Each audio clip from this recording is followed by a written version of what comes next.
تو یہاں پر اللہ پاک نے یہ بات ہی ختم کر دی۔ اللہ اب آگے کرنے کا کام کیا کہہ رہے ہیں کہ لہٰذا اب ان لوگوں کے قبلے کی بحث میں پڑھنے کے بجائے تمہیں اپنے کام میں لگ جانا چاہیے۔ کیا بتا رہے ہیں اللہ کہ سب کے قبلے الگ الگ ہیں، تم سب کو ایک قبلے کی طرف نہیں لا سکتے، لیکن اب تمہارا کام یہ ہے کہ تم اپنی نیکیوں کو جمع کرو۔ اس بحث میں پڑ گئے نا کہ فلانا فرقہ صحیح ہے یا فلانا قبلہ صحیح ہے یا فلانا قبیلہ صحیح ہے، تو ہم نیکیوں سے دور ہو جائیں گے۔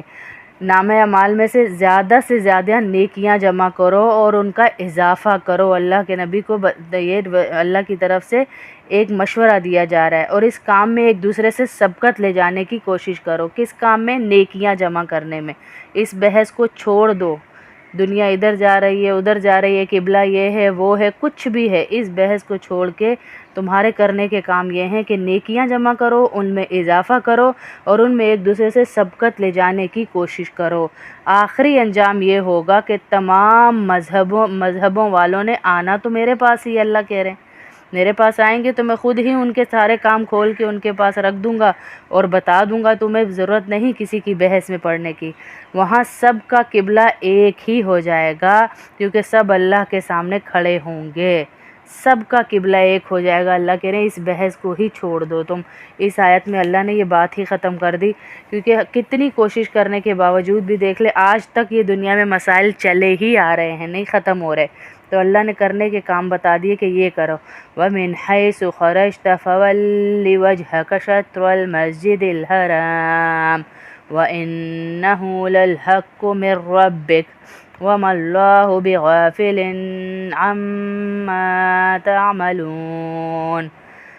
اور تم جہاں سے بھی سفر کے لیے نکلو، اپنا منہ نماز کے وقت مسجد حرام کی طرف کر لو، اور یقیناً یہی بات حق ہے جو تمہارے پروردگار کی طرف سے آئی ہے، اور جو کچھ تم کرتے ہو اللہ اس سے بخوبی خبر رکھتا ہے۔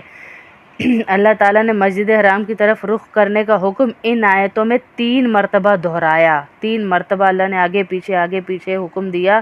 اس سے ایک تو حکم کی اہمیت اور تاکید جتلائی جا رہی ہے۔ اس کا مقصد یہ ہے کہ حکم بڑا اہمیت کا حامل ہے، اس لیے اللہ پاک بار بار اوپر والی آیت میں بھی دیکھیں وَمِنْ حَيْثُ، اس سے اگلی آیت کا بھی سٹارٹ یہیں سے وَمِنْ حَيْثُ خَرَجْتَ فَوَلِّ، کہ 3 دفعہ اللہ نے یہ بات دہرائی قبلے کی۔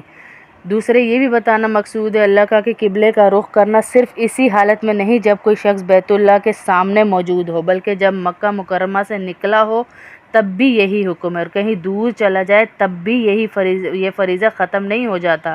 البتہ یہاں اللہ تعالیٰ سمت کا لفظ استعمال فرما کر اس طرف اشارہ کر دیا کہ کعبے کا رخ کرنے کے لیے ضروری نہیں کہ انسان کعبے کی 100% سیدھ میں ہی ہو، بلکہ اگر سمت وہی ہے تو کعبے کی طرف رخ کرنے کا حکم پورا ہو گیا، اور انسان اس معاملے میں اتنا ہی مکلف ہے کہ وہ اپنے بہترین ذرائع استعمال کر کے سمت متعین کر لے۔ ایسا کر لینے سے اس کی نماز ہو جائے گی۔ جیسے آج کل بہت ساری ایپس آئی ہوئی ہیں، ہر جگہ مسجدوں کے مینار بنے ہوئے، سفر میں بھی ہم ہوں تو پتہ چل جاتا ہے، جہاز میں ہوں تو وہ خود ہی بتا دیتے ہیں قبلے کا رخ یہ ہے، کہیں بھی ہم نماز پڑھ لیں تو اللہ پاک کہہ رہے ہیں یہ ضروری نہیں بیت اللہ کے سامنے کھڑے ہو تو بالکل مسجد حرام کی طرف منہ کر کے تم لوگ نماز پڑھو گے، بلکہ کہیں بھی نکل جاؤ مکہ مکرمہ سے تو تمہیں قبلے کا پتہ ہونا چاہیے، کسی بھی ذریعے سے پتہ کر کے اسے تم یہاں پہ قبلے کا اہتمام کرو۔ وَمِنْ حَيْثُ خَرَجْتَ فَوَلِّ وَجْهَكَ شَطْرَ الْمَسْجِدِ الْحَرَامِ،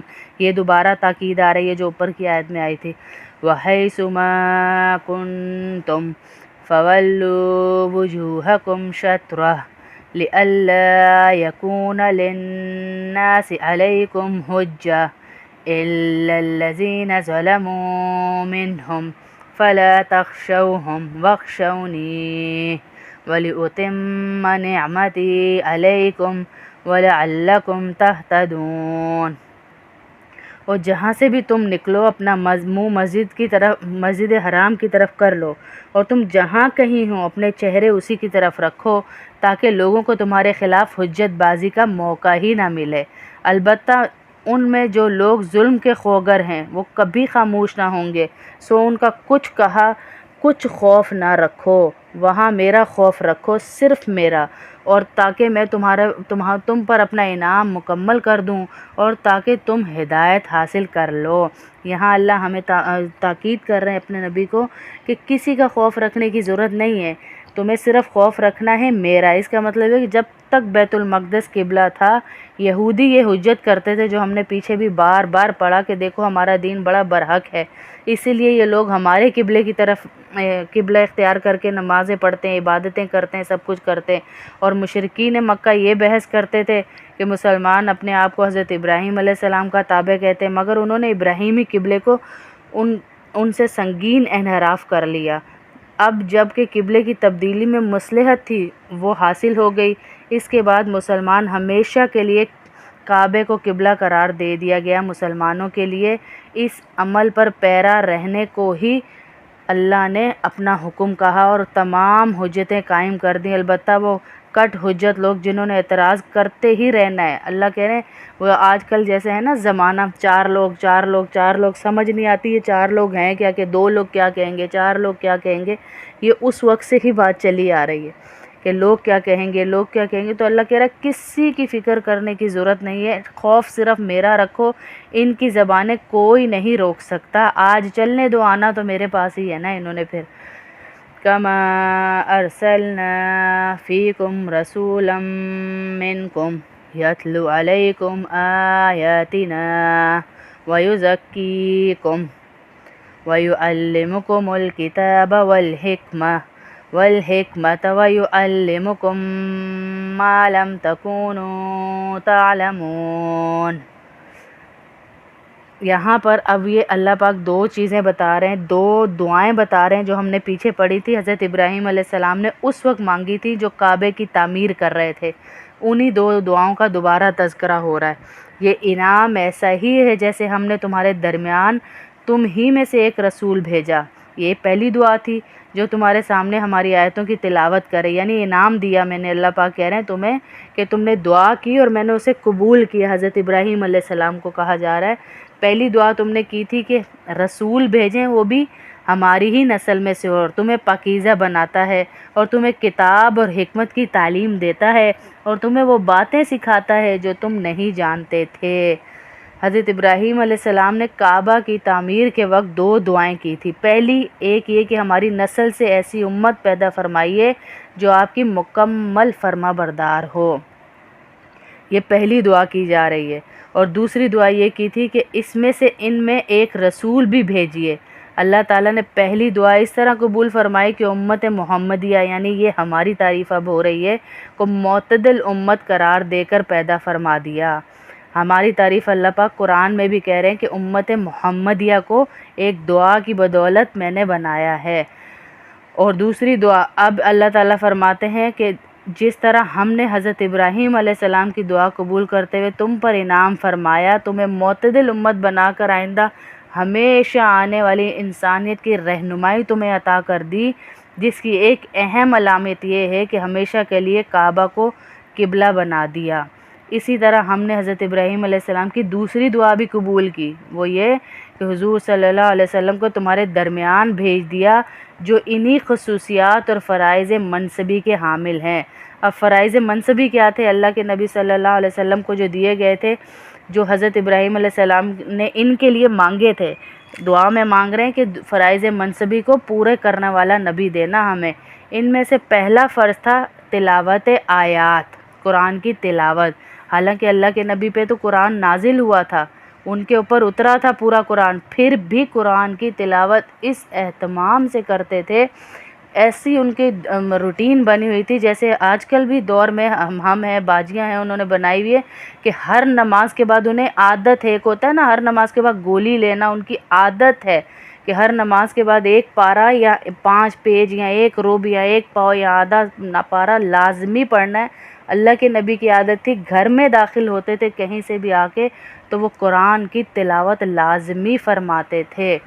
اور کوئی مہمان بھی آیا ہوا ہوتا تھا تو پہلے قرآن کی تلاوت فرماتے تھے، پھر ان کو ٹائم دیتے تھے، سلام دعا کرنے کے بعد قرآن پڑھتے تھے، پھر ٹائم دیتے تھے۔ اتنی تلاوت قرآن کی کیا کرتے تھے۔ اور آج آدھی بیچاری عورتوں کو تو بڑی بڑی یہ جو بنی ہوئی آج کل اسکالر، انہوں نے اسی طرح قرآن سے دور کر دیا، یہ کہہ کے کہ جب آپ کو صحیح پڑھنا نہیں آ رہا تو قرآن پڑھیں ہی نہ۔ زبانوں کا محتاج اللہ ہے، وہ جانتا ہے کہ کس دل سے، کس طرف سے کوئی قرآن پڑھ رہا ہے۔ لفظ کی ذرا سا آگے پیچھے ہونے سے بے شک اس کو کوشش کرنی چاہیے سیکھنے کی، لیکن چھوڑنا نہیں چاہیے۔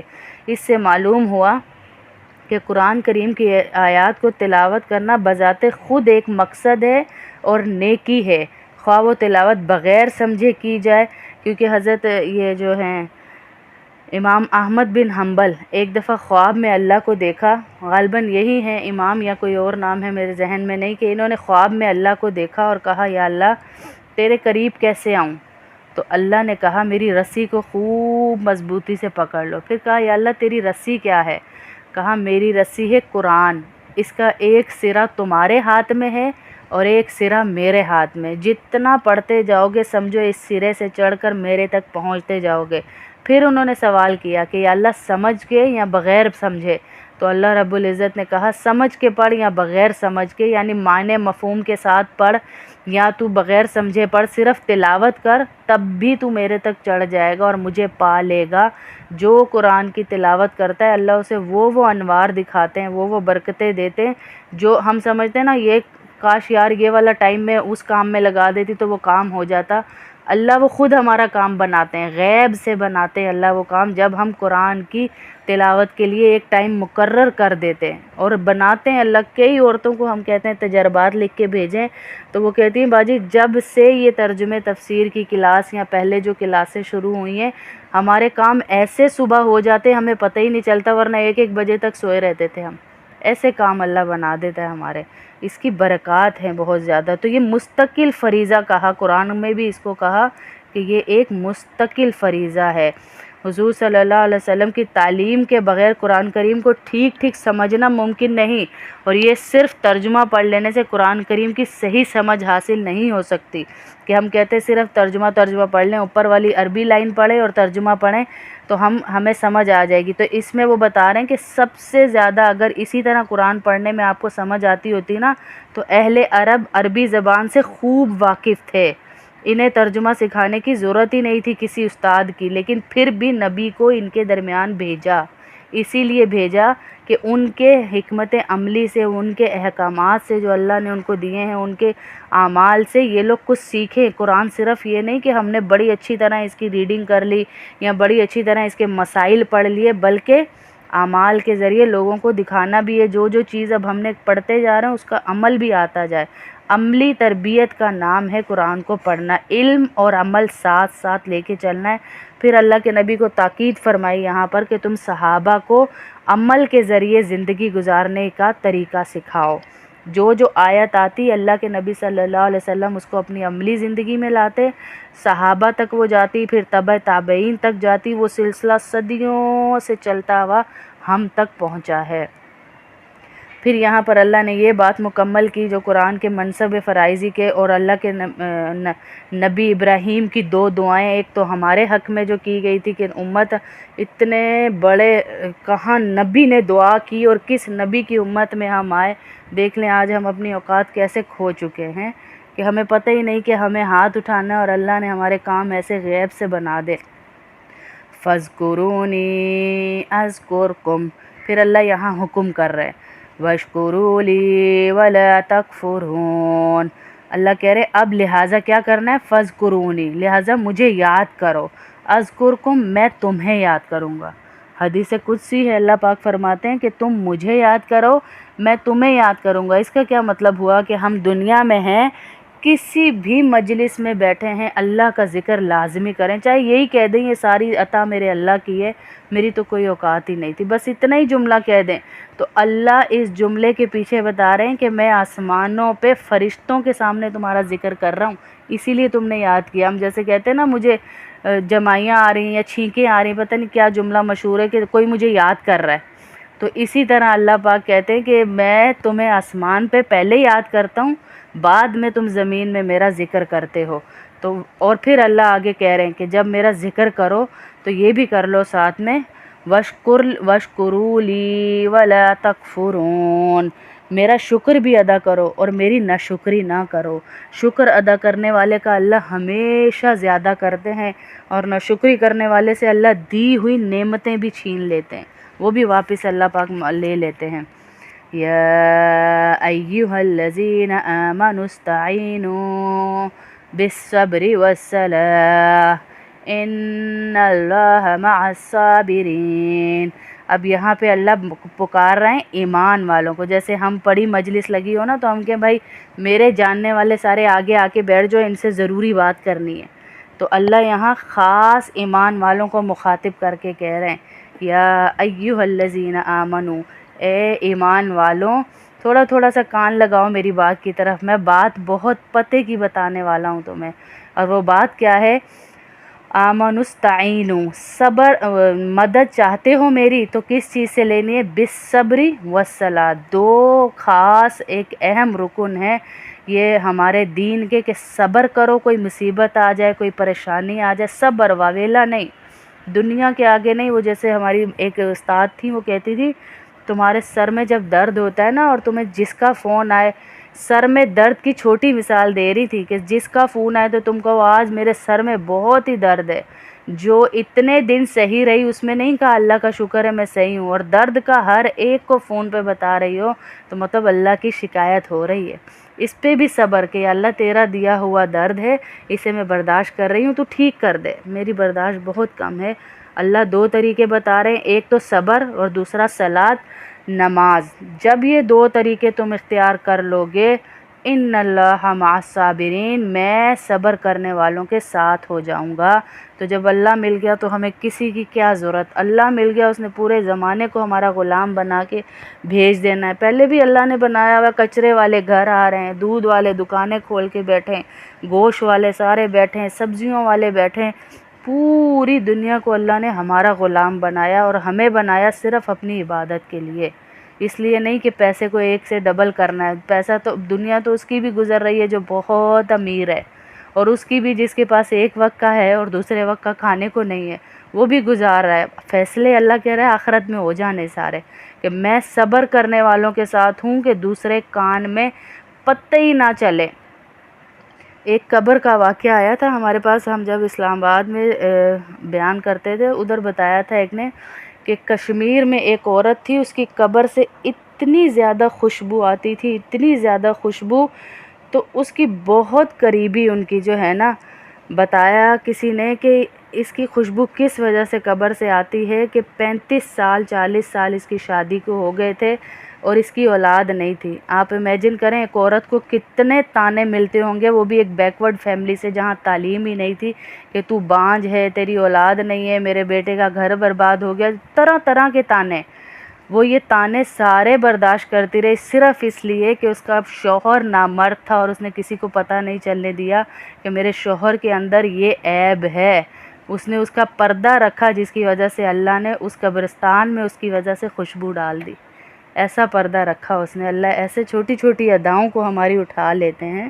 تو صبر کرنا، برداشت کرنا، اللہ کہہ رہے ہیں میں صبر والوں کے ساتھ ہو جاتا ہوں، اور جب تمہیں پتہ چل جائے گا صبر سے ملا کیا ہے تو تم بالکل ہی بھول جاؤ گے اپنی مصیبتوں کو انشاءاللہ۔ اللہ صبر کے صدقے ہمیں بھی عطا فرمائے گا انشاءاللہ۔ وَلَا تَقُولُوا لِمَن يُقْتَلُ فِي سَبِيلِ اللَّهِ أَمْوَاتٌ بَلْ أَحْيَاءٌ وَلَٰكِن لَّا تَشْعُرُونَ۔ اللہ یہاں اب ایک حکم دے رہے ہیں، وَلَا تَقُولُوا، اور نہ کہنا، جو لوگ اللہ کے راستے میں قتل ہو گئے ہوں ان کو مردہ نہ کہنا، دراصل وہ زندہ ہیں، مگر تم کو ان کی زندگی کا احساس نہیں ہوتا۔ شہداء کے بارے میں کہا جا رہا ہے کہ جو اللہ کے راستے میں شہید ہو گئے ان کو کبھی مردہ نہیں کہنا، ان کو نہیں کہنا کہ وہ مر گئے ہیں، وہ تمہیں نہیں پتہ وہ ہمیشہ کے لیے زندہ ہیں اور تمہیں ان کی زندگی کا احساس نہیں ہو رہا۔ وَلَنَبْلُوَنَّكُم مِّنَ الْخَوْفِ وَالْجُوعِ وَنَقْصٍ مِّنَ الْأَمْوَالِ وَالْأَنفُسِ وَالثَّمَرَاتِ وَبَشِّرِ الصَّابِرِينَ۔ اور دیکھو ہم تمہیں آزمائیں گے ضرور، اللہ یہ کہہ رہا ہے دنیا میں آئے ہو تو آزمانا ضرور ہے۔ کس کس چیز سے اللہ آزمائیں گے؟ کبھی خوف سے، اور کبھی بھوک سے، اور کبھی مال و جان سے، اور پھلوں میں کمی کر کے۔ اور جو لوگ ایسے حالات میں صبر کر لیں ان کے لیے خوشخبری ہے، ان کو خوشخبریاں سنا دو۔ جیسے ہم جب بچے چھوٹے تھے نا، تھوڑے حالات ایسے تھے تو میری باجی جنہوں نے پڑھایا ہے ہمیں استاد، وہ کہتی تھی بیٹا یہ بچے انشاءاللہ تمہاری کمیٹیاں بنیں گے، یہ جب کھلیں گے نا تو انشاءاللہ دل خوش ہو جائے گا۔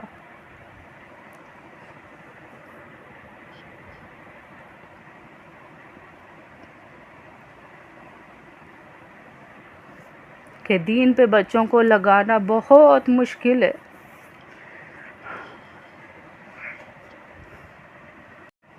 الذین اذا اصابتهم مصیبہ قالوا ان للہ وانا الیہ راجعون۔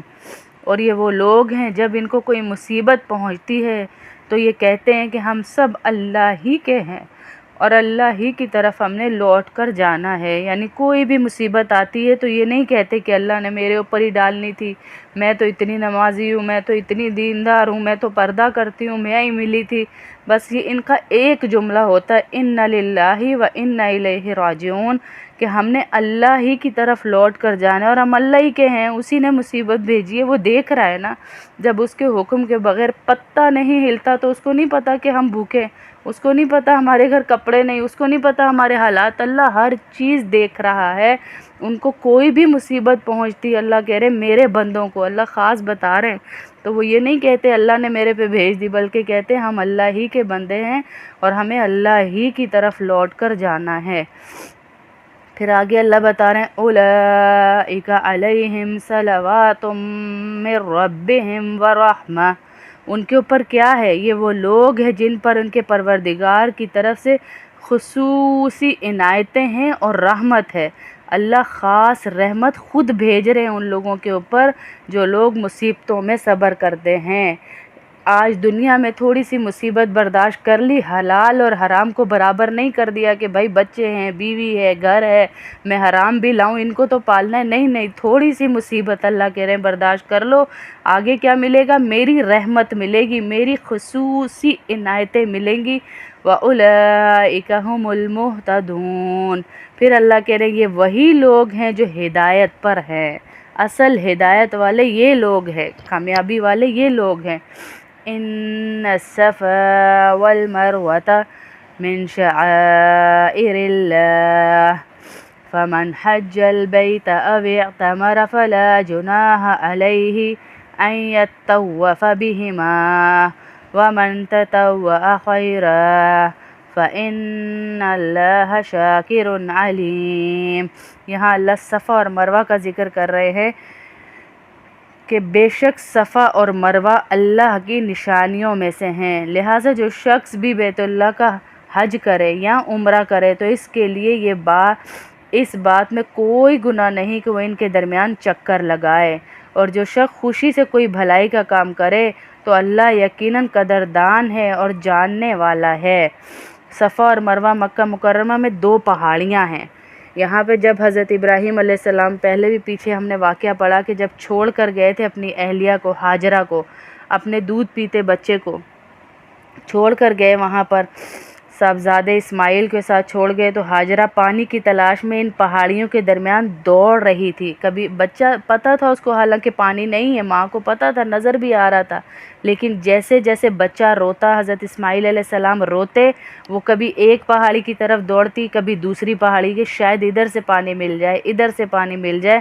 حج اور عمرے میں اللہ تعالیٰ نے ان کے درمیان صحیح کرنا واجب قرار کر دیا۔ اللہ کو یہ دوڑ اتنی پسند آئی کہ اللہ نے کہا قیامت تک مسلمان ان 2 پہاڑیوں کے درمیان وہ اجر جو ان کو مل رہا تھا، اس وقت اجر ملا جب مکہ میں کچھ نہیں تھا، صرف ریت ہی ریت، پہاڑ پتھر ہی تھے، وہ اجر مسلمانوں کو ملے گا حج اور عمرے کے درمیان اگر وہ یہاں کی صحیح کریں گے۔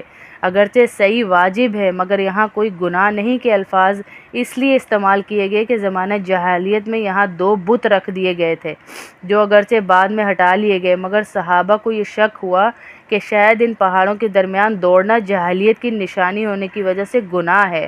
اس آیت میں اس لیے اوپر کہا گیا کہ یہ کوئی گناہ کی بات نہیں ہے۔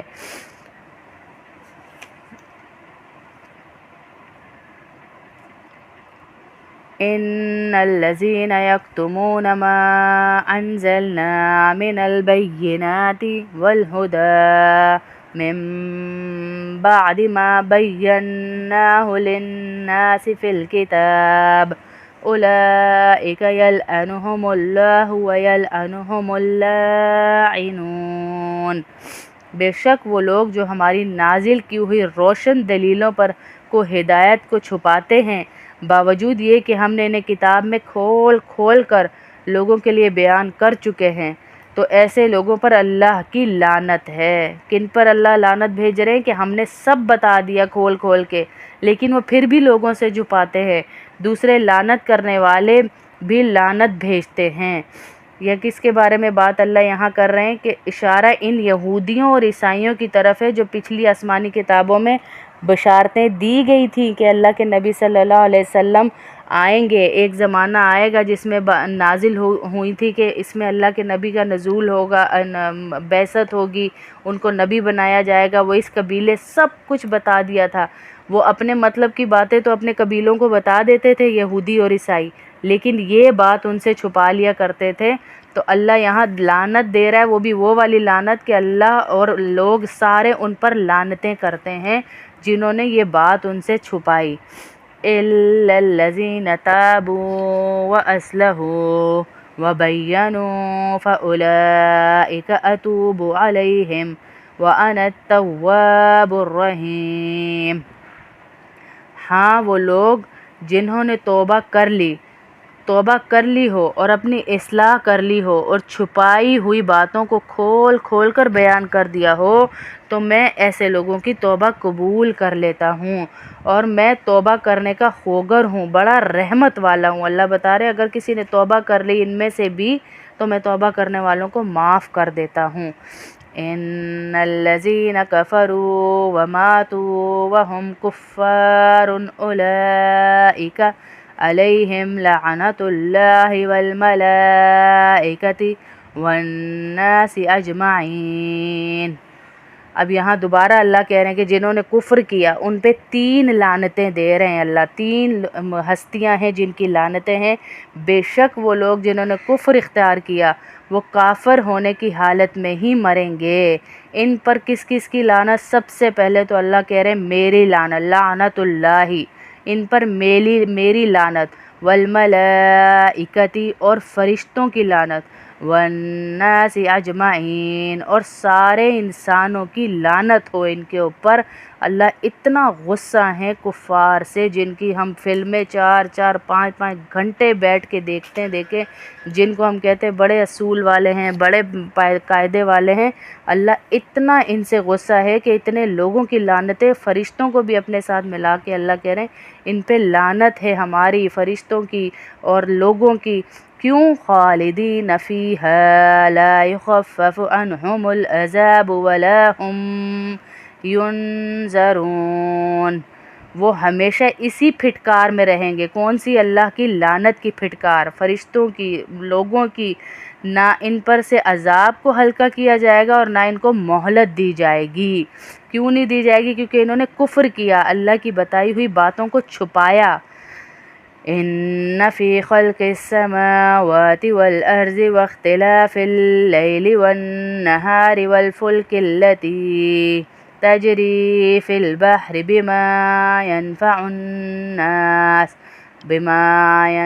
یہیں تک پڑھا تھا ہم نے، آگے آپ پڑھیں گی یا میں پڑھوں؟ بما ينفع الناس وما انزل الله من السماء من ماء فأحيا به الأرض بعد موتها وبث فيها من كل دابة وتصريف الرياح والسحاب المسخر بين السماء والأرض لآيات لقوم يعقلون۔ اب یہاں بتا رہے اللہ پاک ان فی خلق السماوات والارض واختلاف اللیل، تمہارا خدا ایک ہی ہے، اس کے سوا کوئی خدا نہیں، جو مہربان ہے، جو بڑا رحم والا ہے۔ بے شک آسمانوں اور زمین کی تخلیق میں، رات دن کے لگاتار آنے جانے میں، ان کشتیوں میں جو لوگوں کے فائدوں کے لیے سامان لے کر سمندر میں تیرتی ہیں، اس پانی میں جو اللہ نے آسمان سے اتارا اور اس کے ذریعے زمین کو اس کے مردہ ہو جانے کے بعد زندگی بخشی، اور اس میں ہر قسم کے جانور پھیلا دیے، اور ہواؤں کی گردش میں اور ان بادلوں کے جو آسمان اور زمین کے درمیان تابعدار بن کر کام میں لگے ہوئے ہیں، ان لوگوں کے لیے نشانیاں ہیں۔ اللہ اتنی ساری اپنی ساری خصوصیات بتا کے اللہ کہہ رہے ہیں یہ کھلے دلائل ہیں ان لوگوں کے لیے جو اپنی عقل سے کام لیتے ہیں۔ یعنی ضروری نہیں کہ تم ایمان والوں کی بات کرو، عقل والوں کی بھی اگر تم بات کرو تو زمین آسمان کی پیدائش کو ہی دیکھ لیں، ان نظامات کو دیکھ لیں جو نظام چل رہے ہیں۔ اللہ تعالیٰ جگہ جگہ کائنات کے ان حقائق کی طرف ہماری توجہ دلا رہے ہیں جو ہماری آنکھوں کے سامنے پھیلے پڑے۔ جہاں نظر کریں ہمیں اللہ کے سوا کوئی بھی نظر نہیں آتا۔ ہم تو اپنے ایک ناخن کو ہی دیکھ لیں ہاتھ کے تو ہمیں پتہ چل جائے کہ ڈاکٹر کتنے قابل ہیں، جو 8-8 10-10 15-15 سال پڑھ کے بنے ہیں، ایک ناخن ہمارا ویسا نہیں لا سکتے جیسا اللہ نے پیدا کیا ہے۔ تو اللہ یہ بڑی بڑی مثالیں دے کے فرما رہے ہیں کہ تمہاری آنکھوں کے سامنے پھیلے پڑے ہیں ہماری قدرت کے حقائق، اگر ان پر معقولیت کے ساتھ غور کیا جائے تو اللہ تعالیٰ کے وجود اور اس کی توحید پر دلالت کر رہی ہے ہر ایک چیز۔ چونکہ روز مرہ ان کو دیکھتے دیکھتے ہماری نگاہیں ان کی عادی ہو گئی ہیں، اس لیے ان میں کوئی حیرت کی بات ہمیں محسوس ہی نہیں ہوتی۔ کبھی ہم آسمان کو دیکھیں تو ہمیں پتہ چلے نا، اب ہم روز دیکھ رہے تو ہمیں پتہ ہی نہیں، اللہ کہہ رہا ہے تمہیں پتہ ہی نہیں چل رہا کہ کون سی حیرت کی اس میں بات ہے، اس کو کس نے کھڑا کیا ہوا ہے، یہ کیسے کبھی دن میں رات کر دیتا ہے، رات میں دن ہو جاتی ہے، کسی کی طاقت اس کے بس میں نہیں، یہ اللہ ہی کر سکتا ہے، اللہ کے سوا کوئی نہیں۔ آسمان اور زمین کی تمام مخلوقات جس طرح کام کر رہی ہے، چاند اور سورج جس طرح ایک لگے بندھے نظام الاوقات کے تحت دن رات میں سفر کر رہے ہیں، سمندر جس طرح نہ صرف پانی کا ذخیرہ کیے ہوئے ہے بلکہ کشتیوں کے ذریعے بھی کشتیوں کو بھی خشکی تک لے کے جاتا ہے، مختلف حصوں کو جوڑے ہوئے ہے اور ان کی ضرورت کا سامان ایک جگہ سے دوسری جگہ لے کے جاتا ہے۔ اللہ کہہ رہا ہے یہ سب کون کر رہا ہے؟ ورنہ یہ لکڑیوں کی کشتیاں کبھی کسی کو بچا سکی ہیں؟ آپ دیکھیں منوں ٹنوں چیزیں ایک جگہ سے دوسری جگہ یہ لے کے جا رہی ہیں، ان کشتیوں کو بھی اللہ اپنے حکم سے سمندر کے اوپر رکھا ہوا ہے، ورنہ تو کفار نے کوئی چھوٹے جہاز بنائے تھے، جو ٹائٹینک سب سے مشہور وہ کہتے ہیں ہمارا، جس پہ اربوں خربوں کا بجٹ لگا کے انہوں نے جہاز بنایا، ایک محل نما جہاز، اللہ نے اس کو ڈبو کے دکھا دیا کہ تمہاری ساری ٹیکنالوجی فیل ہو گئی، تم بچا کے دکھاؤ پھر اسے۔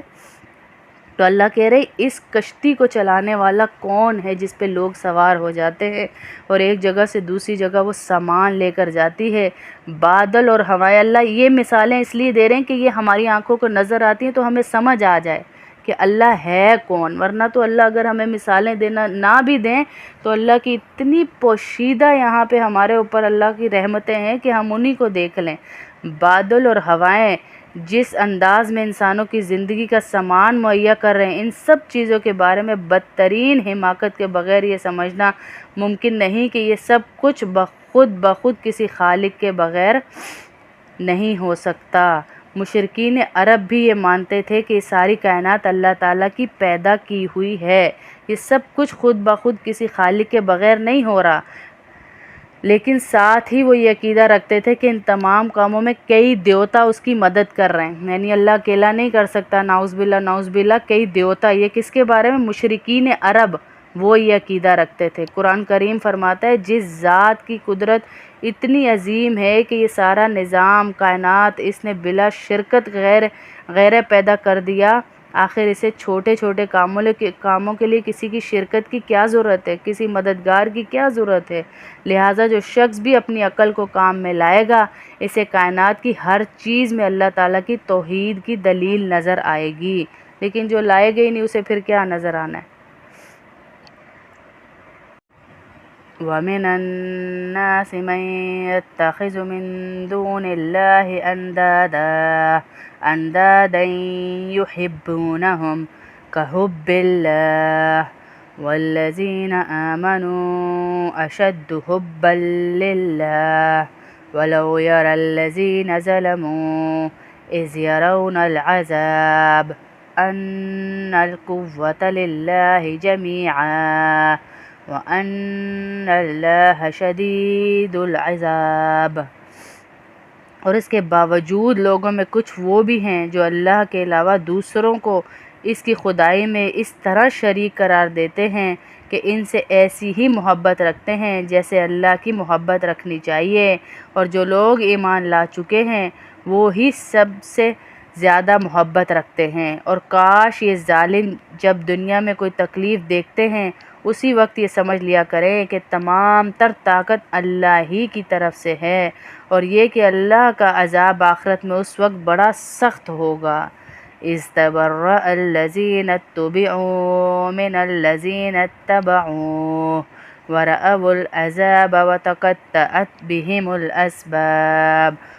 جب وہ پیشوا ان کے پیچھے یہ لوگ چلتے ہیں، اس پیشوا کے پیچھے جس کے پیچھے یہ چلتے ہیں، اپنے پیروکاروں سے مکمل بے تعلقی کا اعلان کریں گے، اور یہ سب لوگ عذاب کو اپنی آنکھوں کے سامنے دیکھ لیں گے اور ان کے تمام باہمی رشتے کٹ جائیں گے۔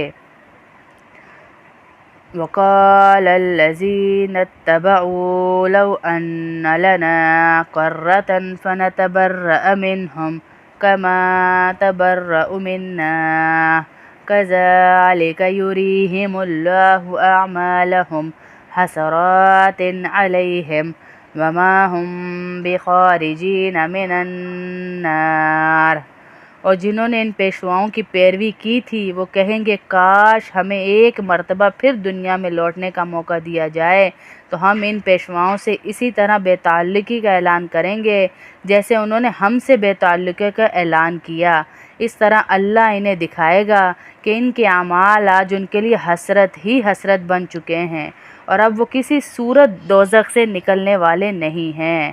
یعنی کون سے پیشوا جن کو یہ کسی بھی صورت زمین میں حلال پاکیزہ چیزیں کھاؤ، اللہ پاک نے کہا تھا سب کچھ کرو، شیطان کے نقش قدم پر مت چلو۔ مشرکین عرب کی ایک گمراہی یہ تھی کہ انہوں نے کسی آسمانی تعلیم کے بغیر مختلف چیزوں کے بارے میں حلال اور حرام اور سارا کچھ بنا لیا تھا، اور کہا تھا کہ یہ حرام ہے یہ حلال ہے۔ وہ اگلی آیات میں ہم پڑھیں گے۔ پیشوا یعنی جن کو ہم مانتے ہیں کہ اللہ کے سوا ہمارا یہ بھی کام بنا سکتا ہے، یہ بھی کام ہمارا بنا سکتا ہے، تو وہ قیامت والے دن سب سے پہلے ہمارا ہاتھ چھوڑ کے بھاگیں گے، اور اللہ پاک سے پھر یہ جنہوں نے ان کو پیشوا مانا تھا وہ کہیں گے یا اللہ یہ تو ہمارے ساتھ دنیا میں ہوا کرتے تھے، تو وہ آج کہے گا میرا ان سے کوئی تعلق نہیں۔ پھر وہ بندہ کہے گا کاش مجھے پتہ ہوتا کہ یہ میرے ساتھ ایسا کرے گا تو میں دنیا میں ہی اسے چھوڑ دیتا۔